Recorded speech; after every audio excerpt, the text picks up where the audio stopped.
Hello everyone, आशा करता हूँ आप सभी बहुत ही अच्छे से होंगे और आपकी एग्जाम की प्रिपरेशन भी काफ़ी अच्छे चल रही है।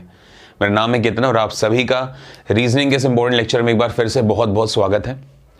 जैसा कि बच्चों आप सभी जानते हो कि हम लोग रैंकिंग एंड ऑर्डर टेस्ट को पढ़ रहे हैं, ओके। और रैंकिंग में हमने इससे पहले 9 टाइप्स को कंप्लीट कर लिया और इस बार जो हम देखने जा रहे हैं ये हमारा टाइप नंबर 10 होगा। बहुत ही अच्छे लेवल के क्वेश्चंस हैं जो हमने इन 9 टाइप्स के अंदर डिस्कस किए। लगभग हर तरह के क्वेश्चन को हमने डिस्कस किया। अब टाइप नंबर 10 में कुछ और जो अच्छे क्वेश्चन हो सकते हैं एक डिफरेंट टाइप को लेकर, हम उसको भी यहाँ पर डिस्कस करने वाले हैं।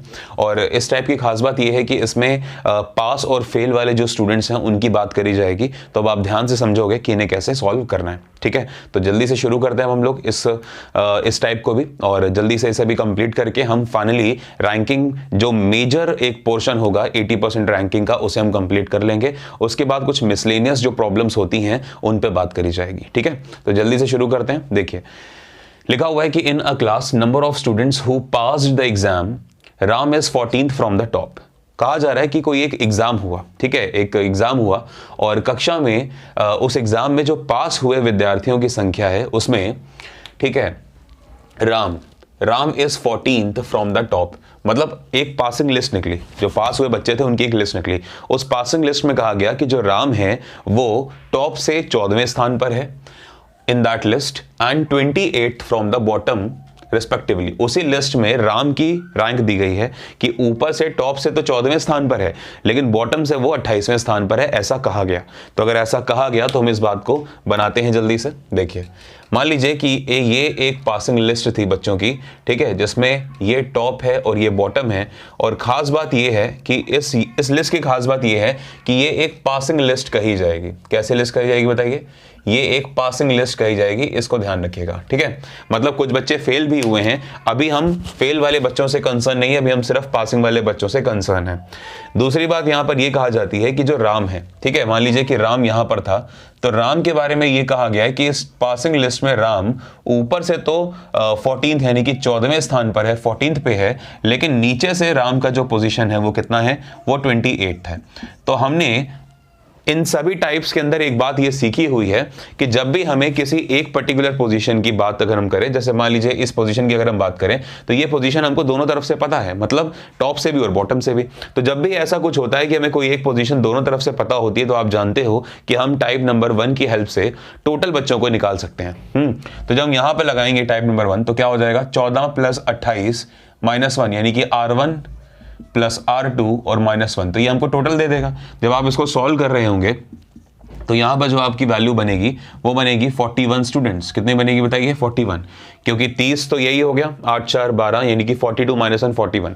तो ये 41 स्टूडेंट्स वो हुए जो कि पासिंग लिस्ट में थे, यानी कि जो पास हुए हैं, ठीक है। यही 41 बच्चे जो है वो क्या हुए हैं, वो पास हुए हैं। अब कुछ बच्चे फेल भी हुए होंगे, तो वो जो बच्चे फेल हुए हैं हमें उनकी बात भी करनी है। देखिए क्या बोला गया, if 16 students got fail in the same exam. यदि उस एग्जाम में 16 बच्चे फेल हो गए हैं तो मतलब 16 बच्चे यहां पर और हैं जो कि क्या हुए हैं बताइए, जो कि फेल हुए हैं। तो इन 16 बच्चों को भी तो आपको देखना पड़ेगा। मतलब मैं ये कह सकता हूं कि अगर बात ये आए कि एग्जाम जो है वो कितने बच्चों ने दिया है, तो जो एग्जाम दिया है वो उन सभी ने तो दिया ही दिया जो पास हुए, लेकिन उन्होंने भी दिया जो फेल हो गए। मतलब टोटल 57 स्टूडेंट्स ने एग्जाम दिया होगा। यह बात हमको समझ में आ जाती है।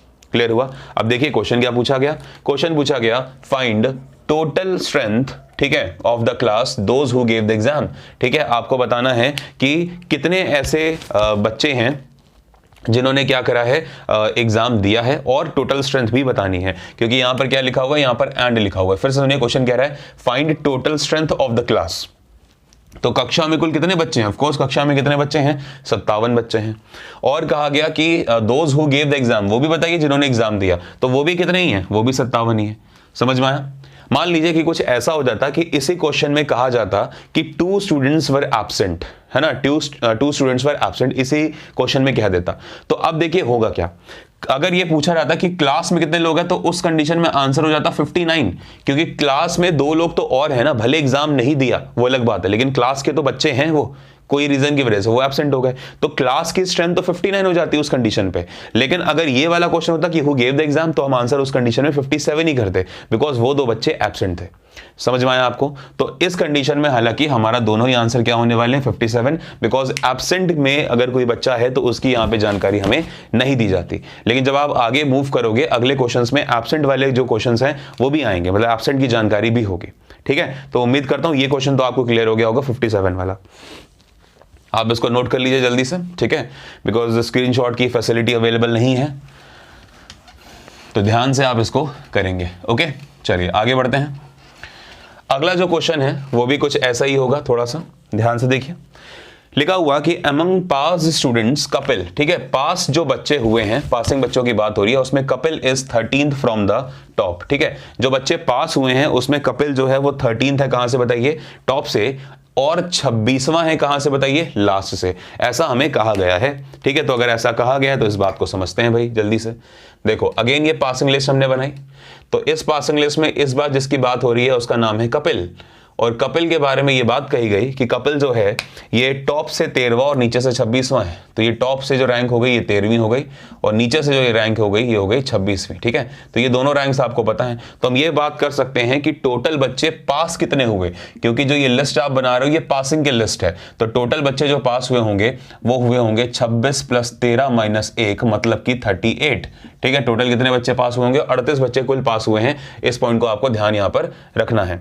फिर कहा गया if 6 students got fail in the same exam, यदि 6 बच्चे जो हैं वो उस एग्जाम में फेल हो गए हों, मतलब यानी कि अगर हम 6 बच्चों को बात करें कि वो फेल हो गए हैं, तो टोटल एग्जाम कितनों ने दिया? हम अगर इसकी बात करें तो एग्जाम जो टोटल बच्चों ने दिया वो 38 तो बच्चों ये थे, ठीक है, और 6 वो हो गए जो फेल हो गए, मतलब टोटल 44 बच्चों ने एग्जाम दिया होगा। ये बात हमको समझ में आती है। क्वेश्चन कहा गया कि find total number of students, बताइए कि कुल कितने बच्चे हैं क्लास के अंदर। तो एब्सेंट की कोई जानकारी नहीं है, मतलब हमारा आंसर यही होने वाला है। ठीक है, तो इस क्वेश्चन के लिए हम अपना आंसर क्या कर देंगे? ऊपर वाले के लिए तो आपका आंसर 57 हो गया था, इस क्वेश्चन के लिए हम अपना आंसर कर देंगे 44। क्लियर? उम्मीद करता हूं समझ में आ गया होगा। तो आप इसको भी नोट कर सकते हो, ऊपर वाले क्वेश्चन का एक तरह से ये रिपीटिशन ही था। ठीक है, चलिए आगे बात करते हैं।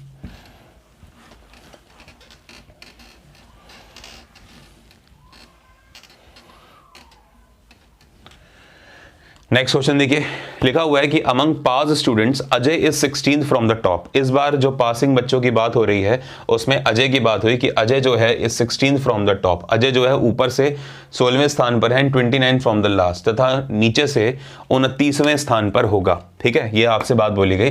तो इस बार जो बात हो रही है बेटा वो अजय की बात हो रही है, तो ध्यान से समझेंगे अजय की बात हो रही है। क्या कहा गया कि अजय की जो रैंक है वो ऊपर से तो बोला गया है, देखिए कितनी 16वीं है, और नीचे से 29 है, तो 16 हमने यहां पे लिख दिया, और नीचे से अजय की जो रैंक है वो है 29, तो हमने 29 यहां पे लिख दिया। अब अगर मैं आपसे ये पूछूं कि टोटल कितने बच्चे पास हुए, तो आपको अजय की रैंक दोनों तरफ से पता है ना, तो आप क्या करोगे? आप कहोगे सर 29 + 16 - 1 कर दीजिए, ये जो स्ट्रेंथ होगी ये पासिंग बच्चों की स्ट्रेंथ आ जाएगी, मतलब 9 और 6 15। ठीक है, तो कितना बच गया? 2 1 3 और 1 4, यानी कि 44। तो टोटल 44 ऐसे बच्चे हैं जो कि क्या हुए हैं बताइए? जो कि पास हुए हैं, क्योंकि एक माइनस भी करना था ना, इसलिए मैंने डायरेक्ट आंसर करा है।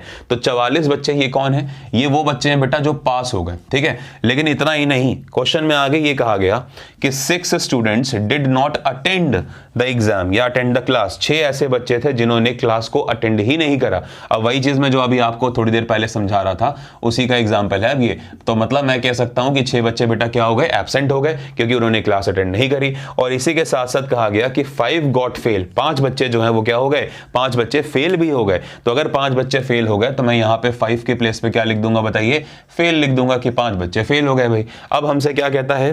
टोटल स्ट्रेंथ बताओ क्लास की, कि क्लास में कितने लोग हैं। अब देखिए यहां पर आपसे 2 क्वेश्चंस पूछ सकता था। ठीक है, एक तो वो आपसे पूछ सकता है कि टोटल स्ट्रेंथ क्या होगी क्लास की, ठीक है, जो कि पूछा भी गया है, और एक पूछ सकता है आपसे total who gave the exam.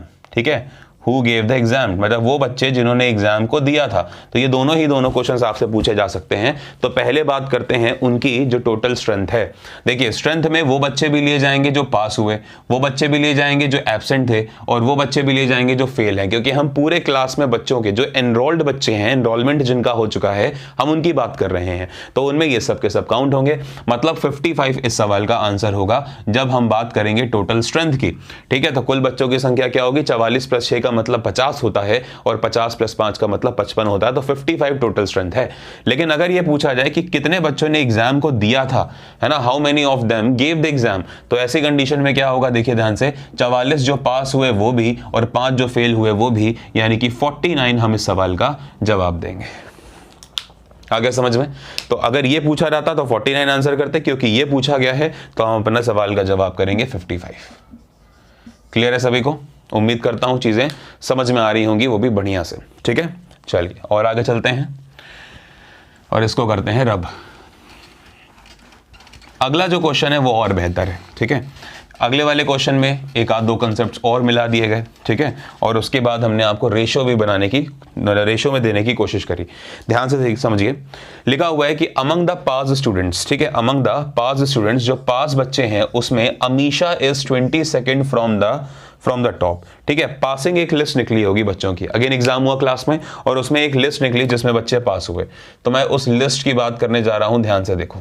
ठीक है, मान लीजिए कि ये लिस्ट थी अगेन, ठीक है, टॉप और नीचे हो गया बॉटम।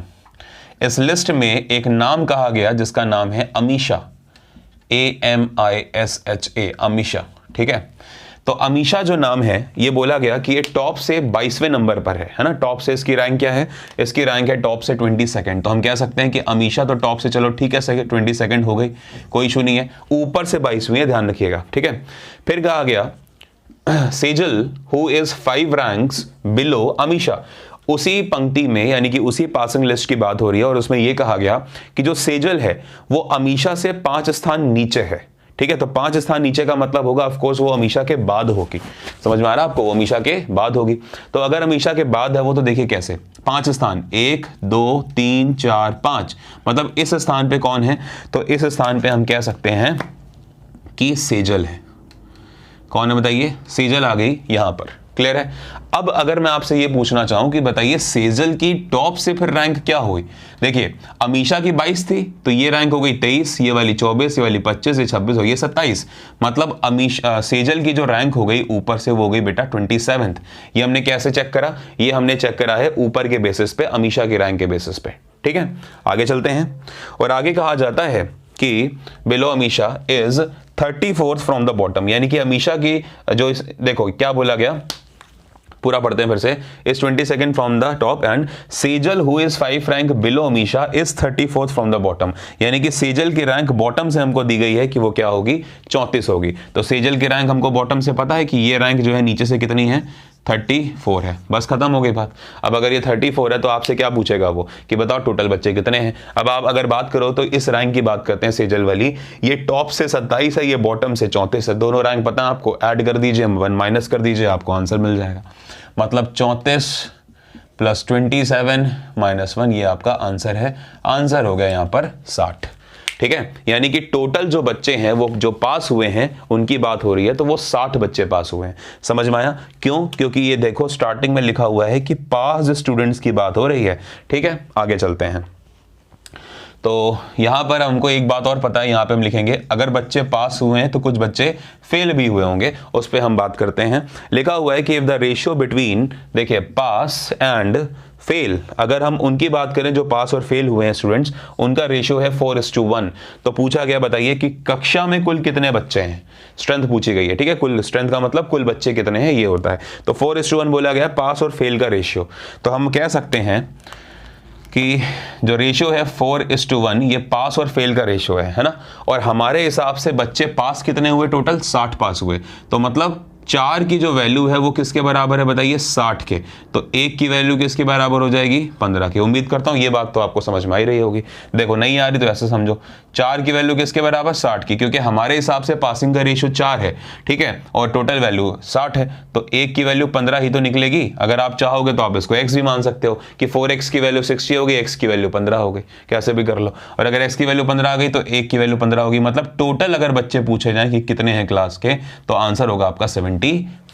यानी कि 60 जो पास हुए, 15 वो जो फेल हुए, दोनों को मिला दिया गया, आंसर बन गया 75। यानी कि 75 बच्चे इस क्वेश्चन का आंसर होगा, क्योंकि टोटल स्ट्रेंथ पूछी गई है क्लास में कि पास कितने कि बच्चे कितने हैं। अगर पूछता कि फेल कितने हैं तो फेल है 15।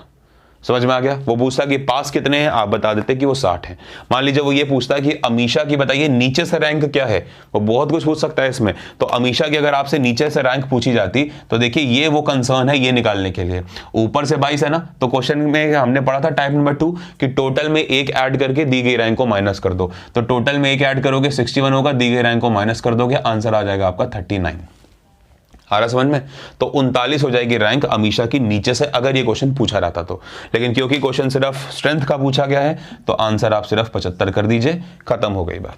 ठीक है, तो उम्मीद करता हूं कि इस तरह से आपको ये जो पूरा है, ये चारों के चारों क्वेश्चंस इस टाइप के, टाइप नंबर 10 के, वो आपको समझ में आ गए होंगे। ठीक है, कोई भी क्वेरी है so you have my number. ठीक है, आप इस पर मुझे कॉल कर सकते हैं। इट्स 7052887799। आई गेस बहुत से लोगों को याद भी हो गया होगा, this is my name Ketan. ठीक है, आप मुझे व्हाट्सअप करिए और कोशिश करिए कि 7 बजे के बाद आप करिए, बिकॉज 6 बजे तक तो ऑलमोस्ट 6 साढ़े 6 तक तो बैचेस ही रहते हैं केडी में। तो उम्मीद करता हूँ कि आपको ये जो चीज़ें हैं वो समझ में आ रही हैं। उसके बाद आपके जो भी डाउट्स हैं तो शाम को आके मैं ले सकता हूं। ठीक है, तो पढ़ते रहिए भैया, सही एग्जाम पास है। तो उम्मीद यही करूंगा कि जो भी आपको पढ़ाया जाता है आप उसके नोट्स बनाते हो और अच्छे से पढ़ते हो। ठीक है, and please keep on sharing this course. Thank you very much, good luck, keep studying.